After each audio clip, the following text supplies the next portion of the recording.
Selamat datang di channel Cik Gentar, jangan lupa subscribe dan klik tombol loncengnya, agar Cik Gentar bisa tumbuh besar dan tidak jadi anak kecil terus, terima kasih. Bab 52. Lu Sueking memandang pria yang menempati tempat parkirnya dan hendak mengatakan beberapa kata, tetapi ketika dia melihat mata orang lain memindai tubuhnya, dia tidak bisa menahan perasaan sedikit jijik dengan ekspresi sembrono itu, dan dia sedikit mengernyit. Karena ekspresi dan tindakan Daniel Bastian, nada suara Lu Sueking menjadi dingin, dan dia berkata dengan dingin, "Tahukah kamu bahwa kamu mengambil tempat parkirku?" "Oh, aku mengambil tempat parkirmu." "Cantik, di sini aku tidak menulis namaku." Daniel Bastian melihat sekeliling dan berkata dengan polos.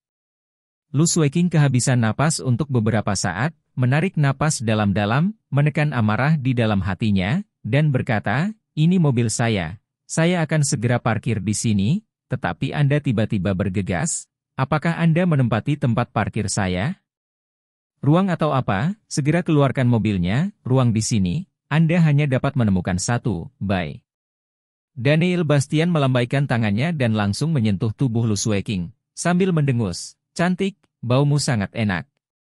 Mendengar kata-kata Daniel Bastian, wajah cantik Lu Sueking memerah, dan dia berbalik sekitar dan menatap Daniel Bastian dengan ganas. Dia menginjak kakinya, tak tahu malu. Kemudian Lu Sueking harus mencari tempat parkir lain untuk memarkir mobil, dan kemudian menuju ke perusahaan Yeti, tetapi ketika dia datang ke lift, dia berlari ke ini pria tak tahu malu lagi. "Hei, cantik, kita bertemu lagi. Apakah kamu juga seorang karyawan keluarga Yeti ini? Aku belum pernah melihatmu sebelumnya." Daniel Bastian melihat kecantikan besar di depannya, dan tidak bisa menahan sedikit terkejut. "Kapan keluarga Yeti ini muncul lagi wanita yang begitu cantik? Apakah Anda menginginkan begitu banyak wanita cantik?" "HMPH." Lu Sueking memandang Daniel Bastian dan mendengus dingin, lalu menoleh ke samping. Lalu pintu lift terbuka, dan mereka berdua masuk satu demi satu.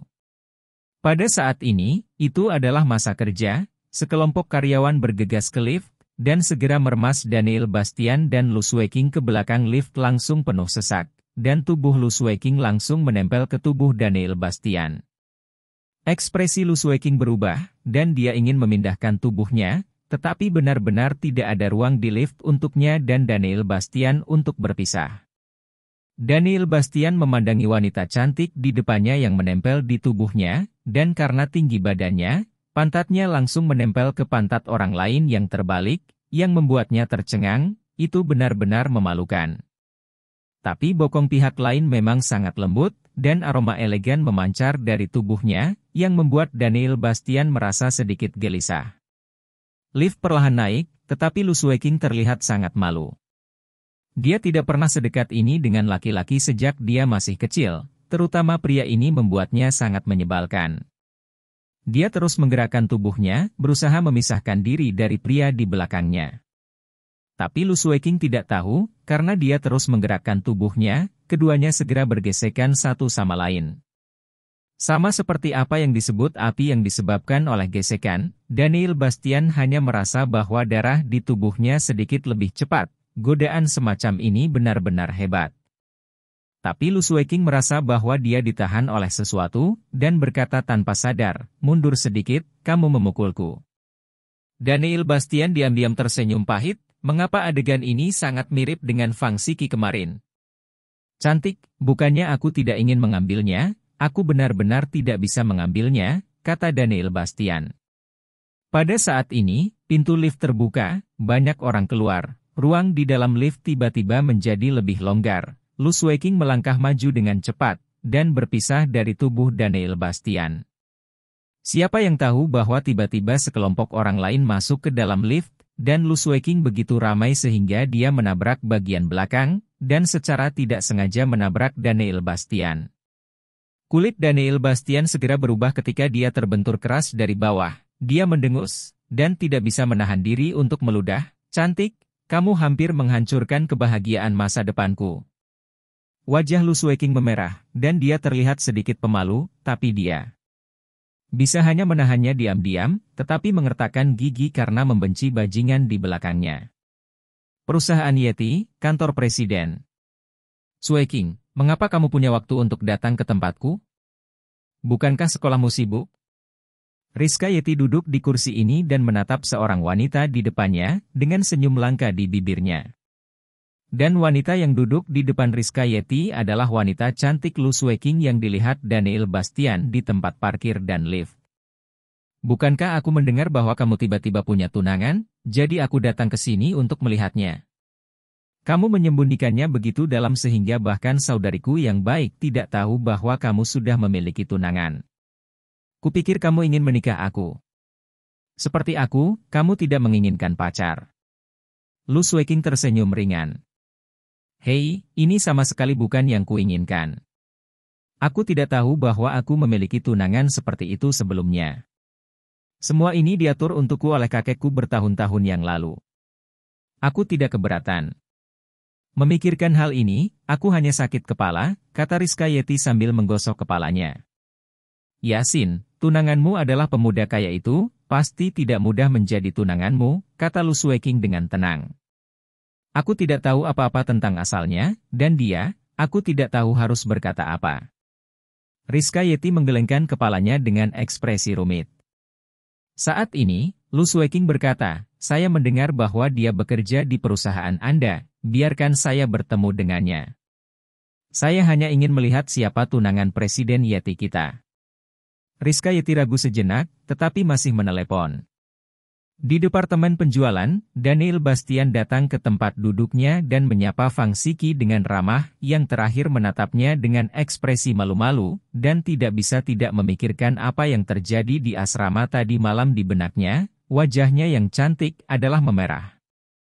Saat ini telepon Daniel Bastian berdering, dan ketika dia mendengar presiden mencarinya, dia tampak bingung, bertanya-tanya apa yang dicari pihak lain. Presiden, apakah Anda mencari saya? Daniel Bastian membuka pintu dan langsung masuk. Itu kamu. Pada saat ini, Lu Sueking memandang Daniel Bastian yang masuk, ekspresinya berubah, dan dia tiba-tiba berteriak. Hei, kamu di sini juga, cantik? Daniel Bastian menatap Lu Sueking dengan heran. Rizka Yeti, pria ini tunanganmu, kan? Lu Sueking tiba-tiba menatap Rizka Yeti. Kalian saling kenal? Rizka Yeti memandang mereka berdua dengan curiga.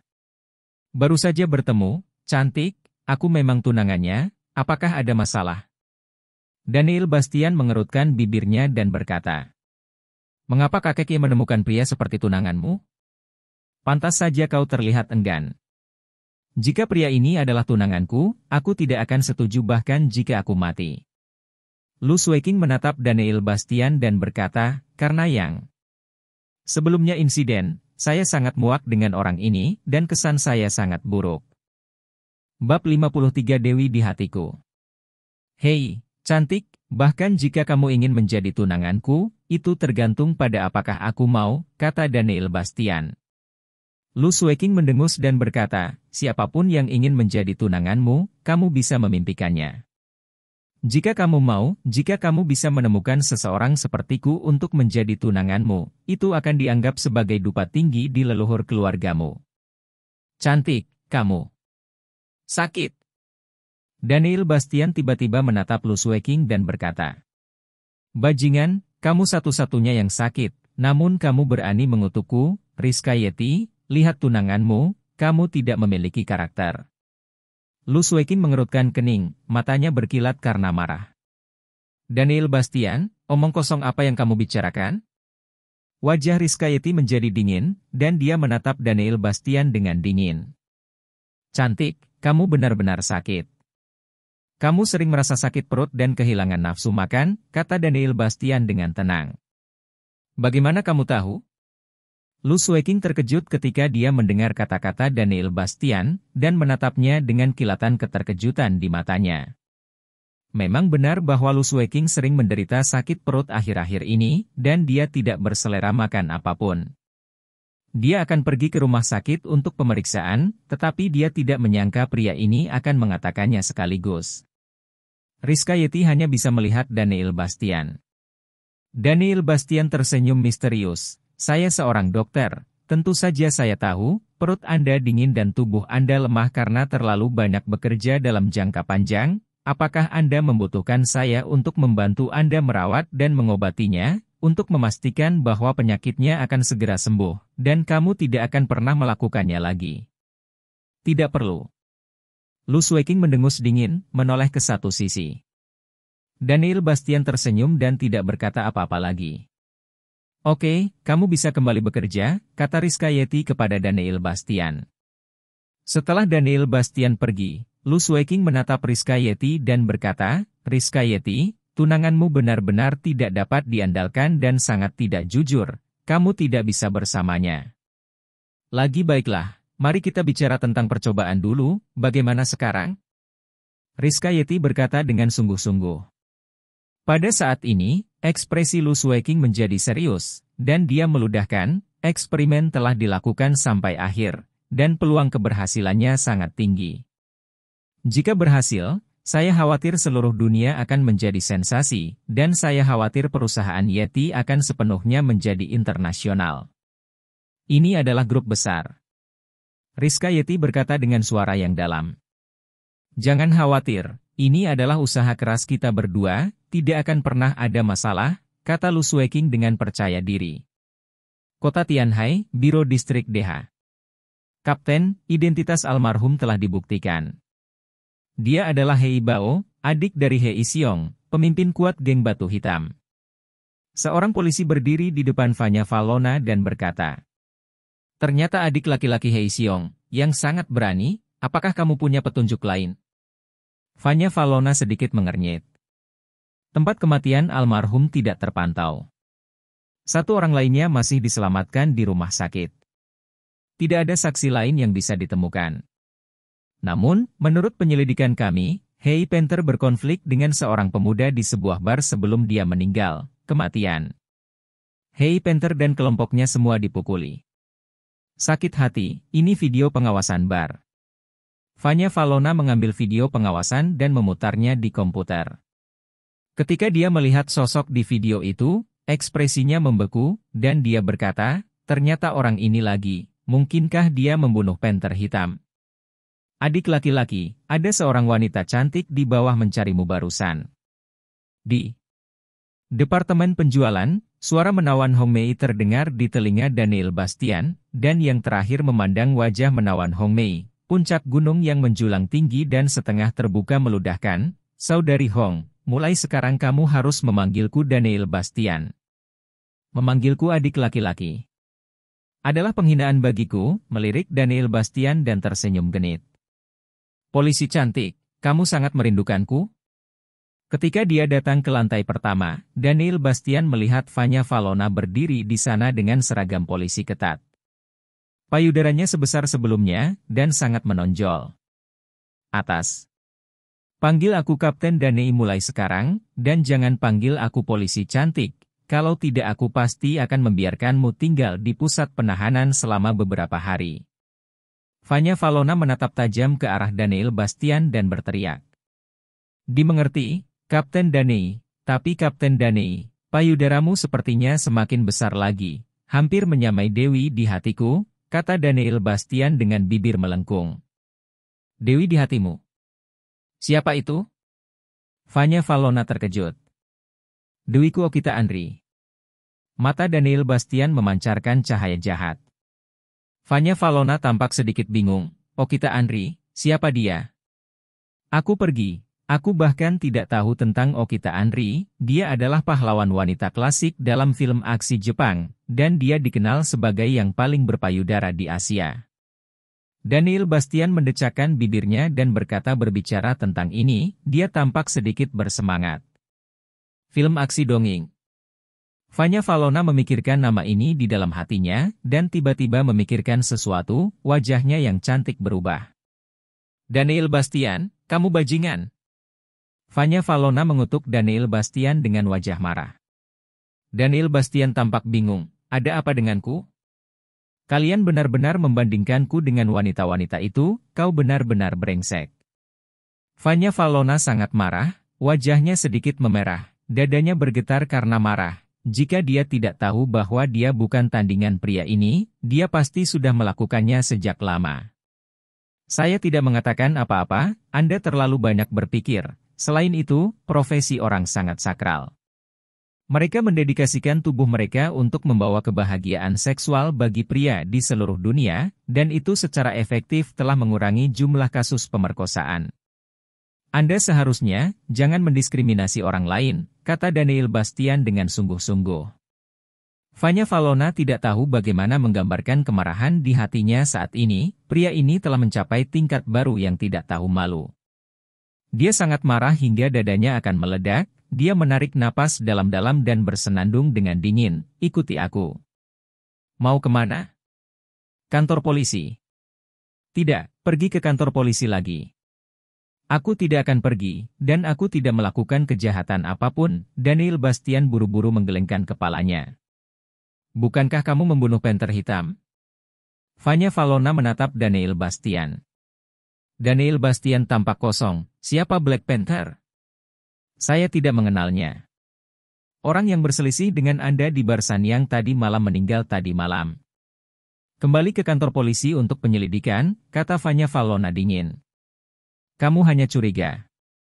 Aku tidak akan pergi tanpa bukti. Daniel Bastian berbalik dan hendak pergi. Berhenti, jika kamu tidak pergi, aku akan menembak. Vanya Valona langsung mengeluarkan pistolnya dan mengarahkannya ke Daniel Bastian.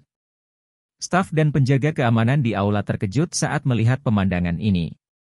Daniel Bastian menoleh untuk melihat Vanya Valona dengan senyum masam di wajahnya. Temperamen wanita ini benar-benar panas. Oke, aku akan ikut denganmu. Daniel Bastian mengangguk, mengikuti Vanya Valona keluar dari perusahaan, masuk ke mobilnya, dan meninggalkan keluarga Chu. Bab 54. Di kantor Rizkayeti, Suyan mengetuk pintu dan masuk. Apakah Suyan baik-baik saja? Rizkayeti sedang mengobrol dengan Lu Sueking, dan menatap Suyan. Presiden, petugas keamanan di lantai bawah menelepon dan mengatakan bahwa Daniel Bastian dibawa pergi oleh Vanya Valona, Kapten Polisi Kriminal dari Biro Distrik DH, kata Suyan. Diambil lagi, ada apa kali ini? Wajah Rizkayeti menjadi dingin. Tampaknya pembunuhan. Suyan berkata dengan mata berputar. Seketika, Rizkayeti dan Lu Sueking terkejut, ternyata itu adalah pembunuhan. Orang itu membunuh seseorang, sangat gila. Lu Sueking terkejut. Rizkayeti mengerutkan kening, menatap Suyan dan berkata, pergi dan selidiki, apa yang terjadi? Ya, Presiden. Suyan mengangguk dan meninggalkan kantor. Tidak, Rizkayeti, siapa tunanganmu? Siapa yang sebenarnya membunuh seseorang?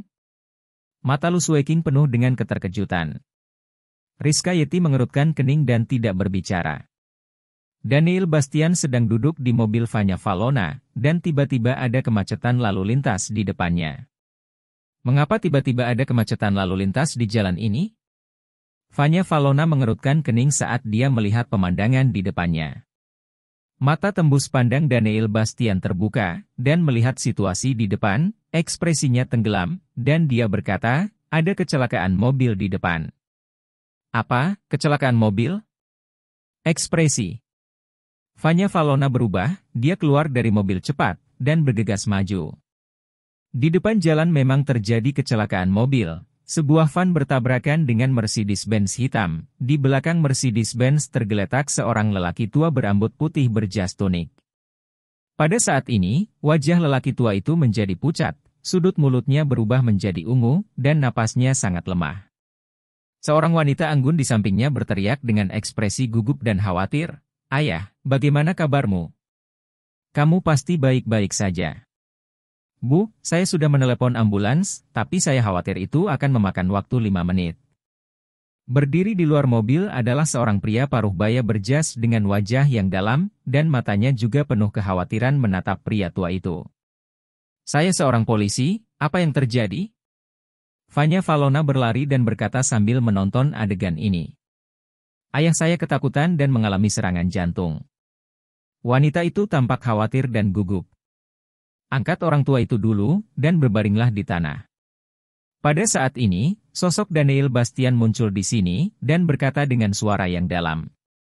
Siapa kamu? Pada saat ini, pria parubaya berjas menatap Daniel Bastian dengan waspada. Aku tidak punya waktu untuk berbicara omong kosong denganmu. Jika kamu tidak ingin orang tua ini mati, lakukan saja apa yang aku katakan, kata Daniel Bastian dengan dingin. Ini, wanita itu ragu-ragu. Jika kamu tidak ingin menyiapkan peti mati untuknya, dengarkan saja aku dan bawa dia keluar, Daniel Bastian berteriak dengan sungguh-sungguh. Nah, apa yang kamu bicarakan? Pria berjas itu menatap Daniel Bastian dengan cahaya dingin yang berkedip di matanya. Daniel Bastian melangkah maju dan hendak membawa pria tua itu keluar, ketika pria bersetelan itu tiba-tiba bergerak, mencoba menghentikannya. Daniel Bastian membanting telapak tangannya, dan pria berjas itu mundur lagi dan lagi, matanya menunjukkan ekspresi terkejut.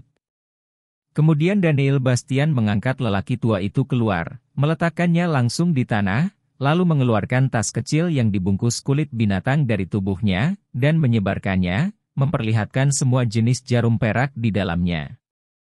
Melihat pemandangan ini, baik wanita maupun Vanya Valona menunjukkan ekspresi terkejut di mata mereka. Adik laki-laki, apakah kamu ingin memberikan akupuntur pada ayahku? Wanita itu menatap Daniel Bastian tanpa sadar. Itu benar. Daniel Bastian berkata dengan ringan, melambaikan jarum perak dengan tangan kanannya, sebuah kekuatan mengalir ke jarum perak, menyebabkan jarum perak itu bergetar hebat, mengeluarkan uap putih, yang sedang disterilkan. Apakah kamu seorang dokter? Pada saat ini, pria bersetelan itu datang lagi, menatap Daniel Bastian. Daniel Bastian melirik pihak lain, siapa yang memberitahumu bahwa hanya dokter yang bisa menyembuhkan penyakit? Jika kamu berbicara omong kosong, orang tuamu bisa dikubur di tanah. Pada saat ini, pria tua itu terengah-engah, napasnya menjadi sedikit pendek, seolah-olah sulit bernapas. Datanglah. Ayah. Melihat penampilan lelaki tua itu, wanita itu langsung menunjukkan ekspresi cemas di wajahnya. Daniel Bastian melambaikan jarum perak di tangannya dan langsung menusuk dada lelaki tua itu, 2/3 jarum menembus, memutar dengan lembut, dan gelombang energi dimasukkan ke dalam tubuh lelaki tua itu melalui jarum perak. Desir. Desir. Desir. Daniel Bastian melambaikan 3 jarum perak berturut-turut dan menusuk ke 3 titik akupuntur utama tubuh lelaki tua itu, jarum perak terus berputar. Lambat laun napas cepat lelaki tua itu menjadi tenang, wajahnya yang pucat berangsur-angsur kembali ke darah, dan bibirnya yang ungu juga kembali normal. Melihat adegan ini, Meifu dan Vanya Valona sama-sama tampak terkejut. Segera, dengan lambaian tangan Daniel Bastian, semua jarum perak kembali ke tas kulit binatang kecil, membungkusnya, dan meletakkannya di tubuhnya. Daniel Bastian berdiri dan berkata, dia baik-baik saja, tetapi dia memiliki masalah jantung. Kamu harus membawanya ke rumah sakit untuk pemeriksaan. Oke, ayo pergi. Daniel Bastian menatap Vanya Valona dan berkata, saat ini, jalan yang macet telah dibersihkan. Terima kasih Pak, bisakah Anda meninggalkan nama agar mudah dihubungi? Wanita itu memandang Daniel Bastian dan berterima kasih. Tidak perlu. Daniel Bastian dan Vanya Valona langsung pergi dari sini. Beberapa menit kemudian, ambulans 120 berhenti di sini, dari mobil. Seorang wanita muda mengenakan jas putih, sepatu hak tinggi hitam, dan wajah halus dan glamor berjalan dengan cepat membawa peralatan medis, diikuti oleh beberapa dokter dan perawat. Bagaimana kabar Tuan Shen? Wanita muda itu datang dan berkata dengan cemas. Aku baik-baik saja. Pada saat ini, lelaki tua itu juga sadar. Zisuan, kamu di sini. Baru saja seorang pemuda memberi lelaki tua itu beberapa jarum, dan lelaki tua itu akan baik-baik saja, kata wanita itu dengan cepat. Berapa banyak jarum? Wanita muda berjubah putih sedikit mengernyit, meletakkan tangannya di nadi tangan kanan lelaki tua itu, warna aneh muncul di matanya, dan kemudian berkata kepada lelaki tua itu, Tuan Shen, saya bisa mengangkat pakaian Anda. Coba lihat. Ya. Pria tua itu mengangguk. Segera, wanita itu mengangkat pakaian pria tua itu, melihat ke lubang jarum yang sangat kecil di dadanya, matanya berkedip. Bibi, apakah kamu yakin berapa banyak jarum yang didapat orang itu? Wanita itu memandang wanita itu lagi dan bertanya. Benar, hanya beberapa jarum, keterampilan medis pemuda itu sangat bagus. Wanita cantik itu menghela nafas. Fang Ting, kamu harus menemukan adik laki-laki ini apapun yang terjadi. Aku ingin berterima kasih banyak padanya, kata lelaki tua itu. Wanita itu mengangguk, tetapi ekspresi wanita muda berjas putih itu berubah lagi dan lagi, dia tidak tahu apa yang dia pikirkan. Saat ini Daniel Bastian sedang duduk di mobil Vanya Valona, dan yang terakhir memandang Daniel Bastian dari waktu ke waktu. Kapten Danei, meskipun aku tahu aku tampan, tetapi kamu tidak perlu terus-menerus mengintipku seperti ini, aku akan malu. Daniel Bastian menunjukkan ekspresi malu di wajahnya.